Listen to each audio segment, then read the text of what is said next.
Tata cara penulisan proposal skripsi kuantitatif. Halo teman-teman, kami dari kelompok 1, 2, dan 3. Inilah anggota kami. Nah, topik yang akan dibahas yaitu ada bab 1 pendahuluan, bab 2 landasan teori, dan bab 3 metodologi penelitian. Oke, langsung saja masuk pada pembahasan. Baik, materi pertama dalam struktur cara pembuatan proposal skripsi. Pada bab pertama atau bab 1 yaitu A. Latar belakang. Pada subbab 1 proposal skripsi ini menjelaskan tentang hal-hal yang melatar belakangi permasalahan yang akan diteliti oleh mahasiswa nantinya. Kamu menyampaikan alasan pemilihan topik penelitian tersebut. Untuk meyakinkan dosen penguji, kamu harus memaparkan informasi dan data yang menggambarkan urgensi penelitian tersebut, menjelaskan sejarah ataupun peristiwa terdahulu tentang masalah penelitian tersebut. Harus mencari judul penelitian tersebut, kemudian dikumpulkan datanya dan disimpulkan untuk mencari perbedaan ataupun solusi antara penelitian kita dengan penelitian terdahulu. Why? Mengapa harus meneliti permasalahan ini? Kita harus membuat argumen sendiri dengan membuktikan dengan penjelasan yang jelas-jelasnya. Kemudian contoh latar belakang pada subbab 1 pada proposal skripsi adalah dapat dicontohkan dengan menggunakan contohnya judulnya yaitu sering main gadget sampai larut malam. Contohnya seperti itu. Kemudian yang B, identifikasi masalah. Pada bab 1 identifikasi masalah, kita harus mengidentifikasi atau membatasi dalam penelitian kita. Kita harus membatasinya tersebut. Contohnya identifikasinya dari tadi judul sering main gadget sampai larut malam, itu kita bisa jadikan sebagai identifikasi masalah atau pembatasan masalah. Kemudian yang bagian C pada bab 1 yaitu tempat dan waktu penelitian. Itu sudah jelas tempatnya di mana dan waktu penelitiannya dari tanggal berapa, bulan berapa sampai tanggal berapa dan bulan berapa. Yang kemudian yang bagian D rumusan masalah. Pada subbab 1 proposal skripsi ini menjelaskan tentang apa saja yang menjadi rumusan masalah yang akan diteliti oleh mahasiswa nantinya. Kamu menulis rumusan masalah yang hendak kamu pecahkan melalui penelitian skripsi. Contoh rumusan masalah pada subbab 1 pada proposal skripsi yaitu yang pertama, bagaimana peran lembaga pemberdayaan masyarakat kelurahan dalam pemberdayaan masyarakat di Kelurahan Damai, Kecamatan Sukamaju. Ini bisa menjadi rumusan masalah yang kemudian kita gunakan untuk objek penelitian kita. Yang ke E, tujuan penelitian. Ini tujuan penelitian ini sudah jelas, setiap penelitian pasti mempunyai tujuan masing-masing. Untuk membuat tujuan penelitian, kamu harus memikirkan secara rasional dan persuasif. Selain itu, tidak melenceng dari rumusan masalah. Pada dasarnya, yang kemudian tujuan itu untuk menjawab rumusan masalah yang tadi. Bagian F, pada penulisan proposal skripsi bab 1, yaitu manfaat penelitian. Dari manfaat penelitian ini, mahasiswa harus bisa menjelaskan dari berdasarkan teori atau rumusan masalah serta tujuan penelitian. Di sini kamu menjelaskan tentang manfaat apa saja yang dapat didapatkan oleh pembaca, pemerintah, dari perguruan tinggi tersebut atau pihak lain. Jadi kamu harus bisa memperkirakan manfaat yang diperoleh dari penelitian ini. Contohnya manfaat penelitian pada bab 1 ini dapat contohkan sebagai berikut, yaitu ada manfaat secara teoritis dan kemudian ada manfaat secara praktis. Kalau yang teoritis yaitu agar mahasiswa dapat menerapkan dan mengembangkan teori dan konsep yang nantinya diharapkan dapat dipergunakan dalam penelitian-penelitian berikut. Yang secara praktisnya yaitu adanya hasil penelitian yang dapat diharapkan menjadi bahan referensi bagi stakeholder dalam mempelajari ilmu pengetahuan pada umumnya. Selanjutnya yaitu penyusunan bab 2 atau landasan teori. Nah, isi dari bab 2 skripsi ini menjelaskan tentang teori-teori dan konsep-konsep menurut para ahli yang mendukung suatu penelitian secara ilmiah yang berdasarkan dari teori tersebut itu relevan dengan judul skripsi. Nah, landasan teori ini meliputi kajian teori atau kajian pustaka, yang selanjutnya ada penelitian terdahulu, kemudian ada kerangka berpikir, dan yang terakhir ada hipotesis. Oke, langsung saja kita bahas satu persatu. Yang pertama ada kajian teori atau kajian pustaka. Berisi apa aja sih kajian teori ini? Dalam kajian teori ini berisi uraian dari berbagai teori yang berkaitan dengan variabel yang akan diteliti. Kajian teori ini dapat diperoleh dari berbagai sumber pustaka. Tujuan dengan adanya kajian teori ini agar peneliti memahami definisi dan karakteristik dari variabel yang akan diteliti. Hal ini menjadi acuan dasar bagi peneliti untuk melakukan penelitian. Tambahkan beberapa penelitian lain untuk memperkuat penelitian kita. Tetapi perlu diingat bahwa penelitian yang kita cantumkan harus relevan juga dan menunjang penelitian yang kita lakukan. Kajian teori biasanya didapatkan dari tesis, skripsi, jurnal papers, laboratory manual, karya ilmiah, artikel, ataupun handouts. Dari referensi yang diambil tersebut, wajib hukumnya menyantumkan identitas rujukan tersebut. Kesimpulannya yaitu kajian teori ini berisi sekumpulan penjelasan dari berbagai ilmu pengetahuan sebagai panduan informasi dan sebuah penelitian untuk menjelaskan tiap variabelnya yang berfungsi untuk membuat instrumen seperti angket dan lain-lain. Jumlah dari sub-sub atau teori bertanggung pada jumlah variabel yang diteliti. Dalam penelitian kuantitatif ini biasanya terdapat dua jenis variabel. Yang pertama, variabel terikat, dan yang kedua, variabel bebas. Variabel tersebut akan dijelaskan masing-masing dari teori yang sudah ada. Kemudian berikanlah kesimpulan di setiap akhir pemaparan dari beberapa teori yang telah dicantumkan. Kemudian ada penelitian terdahulu yang relevan. Penelitian terdahulu berisi ulasan mengenai penelitian yang pernah dilakukan sebelumnya dan relevan atau terkait langsung dengan permasalahan yang diangkat sebagai penelitian yang dibuat.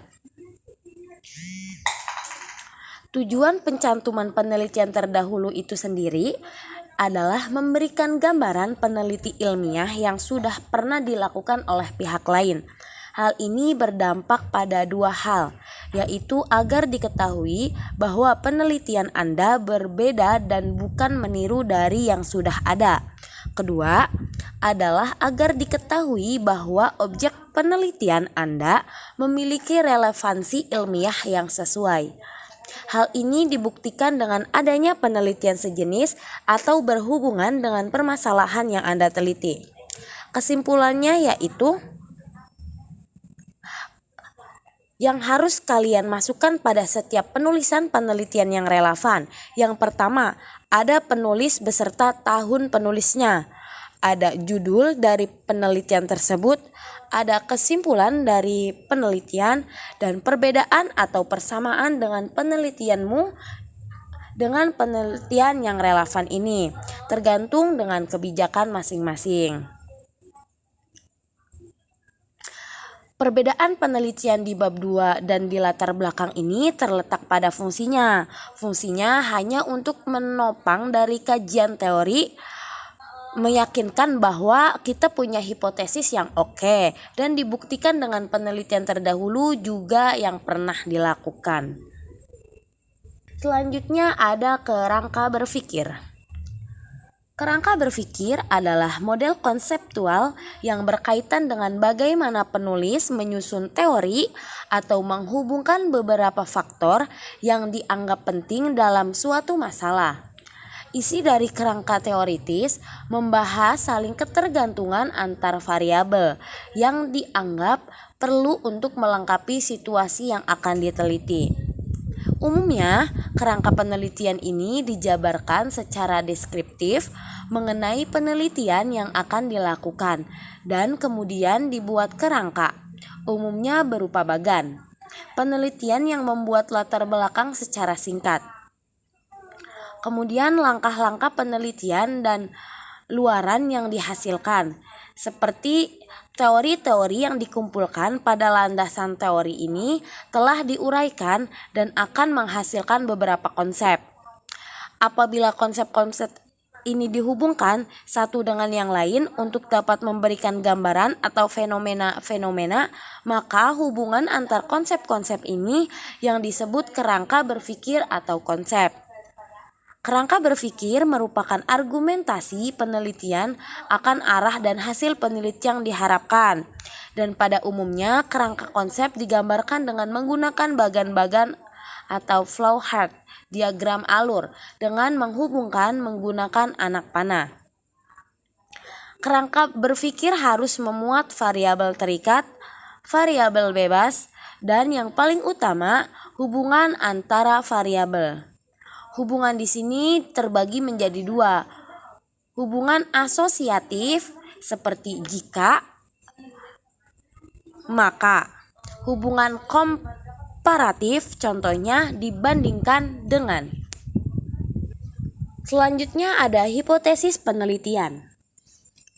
Hipotesis adalah anggapan atau kesimpulan sementara atas permasalahan yang diuji dalam penelitian.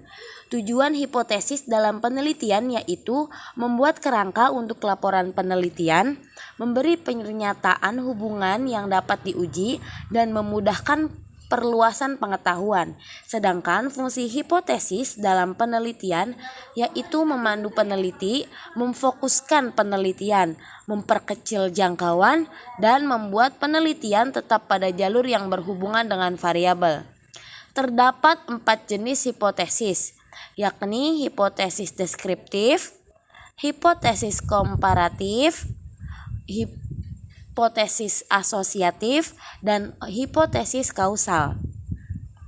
Yang pertama yaitu hipotesis deskriptif. Hipotesis deskriptif yaitu jawaban sementara atas permasalahan berhubungan dengan variabel tunggal. Kemudian hipotesis komparatif. Hipotesis komparatif yaitu jawaban yang menggambarkan perbandingan antara dua variabel atau lebih. Kemudian hipotesis asosiatif, yaitu hipotesis asosiatif merupakan jawaban sementara atas permasalahan yang mempertanyakan hubungan antara dua variabel atau lebih. Kemudian hipotesis kausal. Hipotesis kausal yaitu jawaban sementara terhadap rumusan masalah yang mempertanyakan pengaruh faktor prediktor terhadap variabel respon. Kesimpulannya, dugaan ini harus didasarkan atas suatu atau beberapa dasar pemikiran yang diperoleh dari teori-teori yang kuat. Rumusan masalah juga seperti adakah pengaruh. Kemudian kerangka berpikir seperti jika, maka, dan akan. Kemudian hipotesis, terdapat atau ada pengaruh yang signifikan kepemimpinan terhadap motivasi kerja. Selanjutnya, Bab 3 penyusunan proposal skripsi penelitian kuantitatif. Dalam bab 3 ini biasanya judulnya ialah metode penelitian atau metodologi penelitian. Hal ini berbeda-beda tergantung kebijakan dari kampus masing-masing. Nah, sebelumnya kita harus mengetahui apa perbedaan dari metode dengan metodologi. Dari katanya sendiri sudah terlihat jelas berbeda. Metode itu adalah cara-cara yang kita lakukan. Sedangkan metodologi adalah ilmu tentang cara dari metode itu sendiri. Nah, pada bab 3 ini umumnya ada 10 hal yang harus kita masukkan, yaitu yang pertama jenis penelitian, yang kedua lokasi dan waktu penelitian, yang ketiga populasi dan sampel penelitian, yang keempat variabel dan desain penelitian, yang kelima definisi operasional variabel, yang keenam teknik pengumpulan data, yang ketujuh instrumen penelitian, yang kedelapan pengembangan instrumen penelitian, yang ke-9 teknik analisis data, dan yang ke-10 hipotesis statistik. Nah, ada kampus yang menyarankan untuk membahasnya secara satu persatu, namun ada juga kampus yang memiliki aturan bahwa penulisan hal-hal tersebut itu digabungkan. Misalnya untuk instrumen penelitian dan pengembangan instrumen penelitian digabungkan. Ada juga yang menaruhkan desain penelitian itu sebagai bagian dari jenis penelitian. Jadi kembali lagi tergantung kepada kebijakan masing-masing kampus. Di sini kita akan bahas satu persatu. Kita mulai dari yang pertama, yaitu jenis penelitian. Pada bagian ini kita harus menyebutkan, kita memberitahu jenis penelitian apa yang akan kita gunakan, apakah penelitian kualitatif atau kuantitatif. Kemudian, setelah itu, kita sebutkan secara spesifik jenis penelitian kuantitatif apa yang akan kita gunakan. Misalnya, kita menggunakan metode penelitian eksperimen kah? Atau metode survei kah? Atau metode kausal komparatif kah? Atau metode yang lainnya. Nah, pada saat kita menyebutkan jenis penelitian ini, kita juga harus memberikan argumentasi kenapa kita menggunakan jenis penelitian tersebut beserta sumbernya. Hal penting juga yang harus kita ingat, dan ini biasanya menjadi kesalahan para penulis pemula, pada bab 3 ini ia terlalu banyak sitasi atau sumber penulisan. Jadi berbeda dengan bab 2 atau kajian pustaka yang memang tempatnya kita menyertakan berbagai sumber atau teori. Namun pada saat kita menjabarkan bab 3 ini, memang kita butuh teori atau butuh dasar untuk menyebutkan sesuatu di bab 3. Akan tetapi jangan menyebutkan terlalu banyak. Misalnya begini, di jenis penelitian nanti, kita sebisa mungkin disertai sumber di mana rujukan kita mengambil metode yang digunakan. Di sini cukup sebut satu saja, paling banyak 2. Jangan dijabarkan banyak seperti kajian pustaka. Begitupun dengan pemilihan instrumen penelitian, teknik analisis data.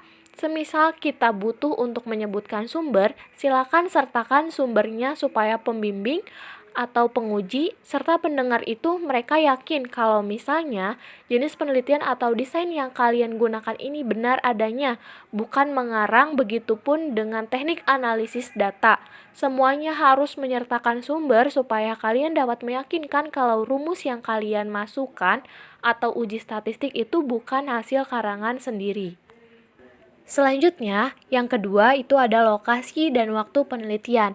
Untuk lokasi, kita bisa sebutkan di mana kita akan melakukan penelitian secara spesifik. Kemudian untuk waktu penelitiannya, kita bisa sebutkan misalnya, kita akan melakukan sebuah penelitian pendidikan, kita akan melakukan proses belajar mengajar, maka kita bisa sebutkan waktu penelitiannya itu adalah pada semester ganjil atau genap pada tahun pelajaran 2020-2021.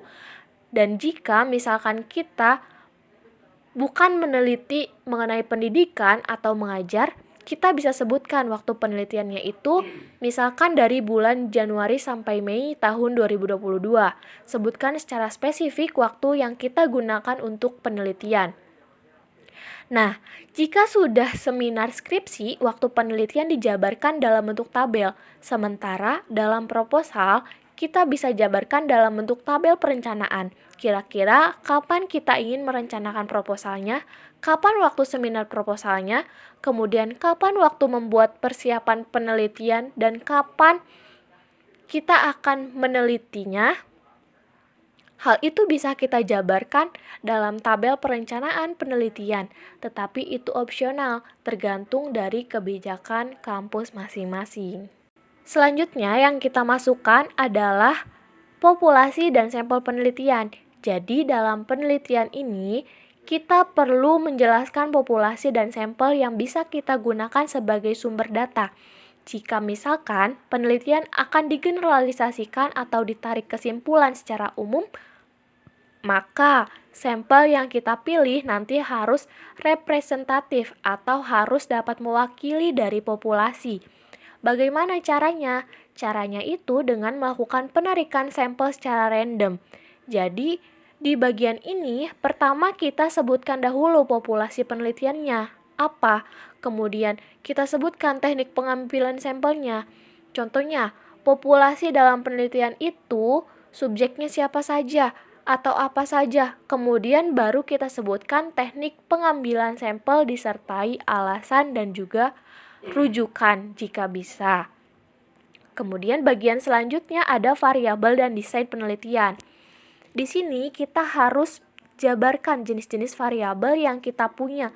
Kemudian kita jabarkan desain penelitian yang akan kita gunakan. Untuk jenis-jenis variabel ini, tentunya kita akan jabarkan masing-masing. Misalnya, kita punya variabel terikat dan bebas. Variabel terikatnya apa dan bebasnya apa? Untuk desain penelitian ini opsional. Misalnya, di bagian jenis penelitian sudah dijabarkan, maka tidak perlu ada. Jadi, kita cukup menjabarkan jenis-jenis variabel yang kita gunakan saja. Kemudian, bagian kelima ada definisi operasional variabel. Di sini kita harus jabarkan definisi operasional seperti apa. Definisi operasional itu adalah definisi yang berdasarkan pada karakteristik mengenai hal yang dapat kita observasi sehingga nantinya dapat menunjukkan apa yang harus dilakukan peneliti dalam menguji hipotesis atau menjawab pertanyaan. Jadi, ciri khasnya dari definisi operasional ini adalah dengan adanya definisi operasional, kita dapat menentukan, menilai, atau mengukur suatu variabel yang akan digunakan untuk penelitian. Fungsinya dengan adanya definisi operasional, kita akan tahu apa yang ingin kita ukur. Contohnya, misal, saya gunakan contoh definisi operasional untuk variabel kemampuan berpikir sistematis siswa. Jadi di sini dijelaskan apa saja indikator untuk menilai kemampuan berpikir kritis ini. Di antaranya yaitu kemampuan untuk membedakan pendapat dan fakta, kesimpulan dan pertimbangan, dan bagaimana mengonstruksi serta mengenali struktur argumentasi. Bagaimana mendefinisikan, bagaimana menganalisis, inilah nantinya yang akan kita tuangkan pada instrumen penelitian kita, supaya dapat kita ukur dan dapat kita simpulkan bagaimana keadaan kemampuan berpikir kritis sistematis dari subjek penelitian kita. Selanjutnya, bagian keenam, yaitu teknik pengumpulan data. Bagian ini kita harus menjabarkan teknik pengumpulan data yang akan digunakan. Misalnya, teknik tes, non-tes, angket atau kuesioner, observasi, wawancara, dokumentasi, atau yang lainnya. Pada saat menjabarkan, kita harus bisa memilih teknik pengumpulan data mana yang tepat, sehingga kita akan betul-betul mendapat data yang valid dan reliable untuk penelitian kita. Dan yang paling penting, kita tidak boleh memasukkan semua teknik pengumpulan data. Jangan dicantumkan semua. Yang kita cantumkan itu hanya yang bisa kita laksanakan. Dan betul-betul datanya itu bisa digunakan pada penelitian kita. Karena jika kita cantumkan dan tidak kita gunakan, nanti akan dipertanyakan ketika kita seminar skripsi. Kemudian konsekuensinya dari teknik penelitian data yang kita cantumkan itu, semua teknik pengumpulan data itu harus memberikan data yang real. Pertanyaannya, bagaimana? Misal, apakah cukup hanya menggunakan tes saja atau teknik non-tes saja? Nah, itu nanti tergantung dari apa data yang kita peroleh dari sumber penelitian. Kemudian yaitu bagian ketujuh, instrumen penelitian.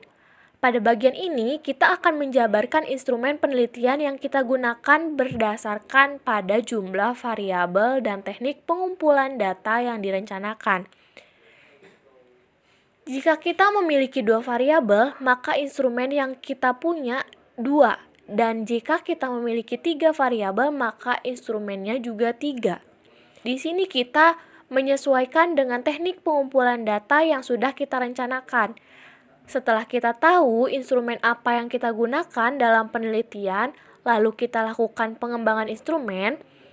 Bagian pengembangan instrumen ini biasanya pada aturan-aturan kampus tertentu itu akan digabungkan dengan instrumen penelitian tadi. Jadi tidak dipisahkan secara khusus. Pada pengembangan instrumen ini, kita akan menjabarkan beberapa hal. Yang pertama, yaitu kisi-kisi instrumen. Kalau misalnya kita gunakan teknik tes dan teknik non-tes seperti angket kuesioner. Kemudian yang kedua, yaitu uji validitas instrumen.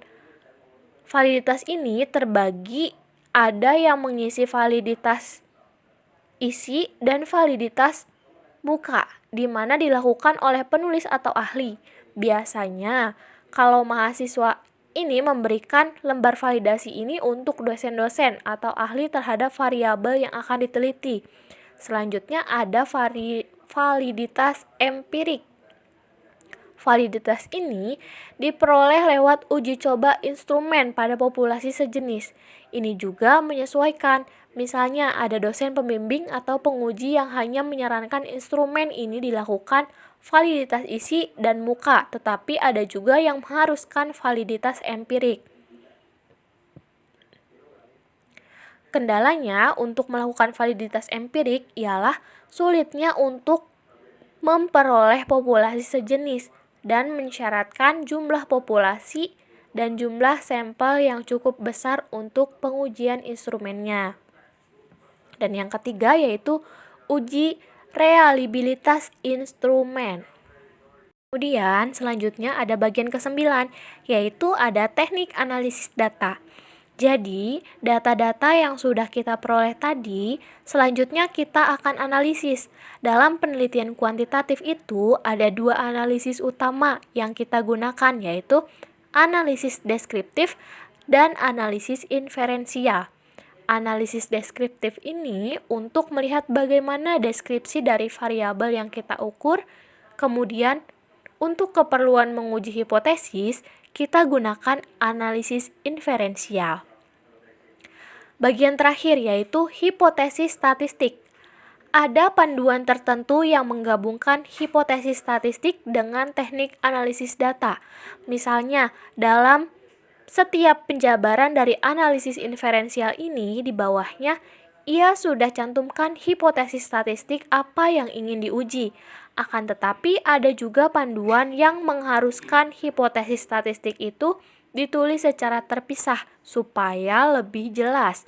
Hipotesis statistik berpatok atau beracu pada hipotesis penelitian yang sudah kita ajukan pada akhir bab 2.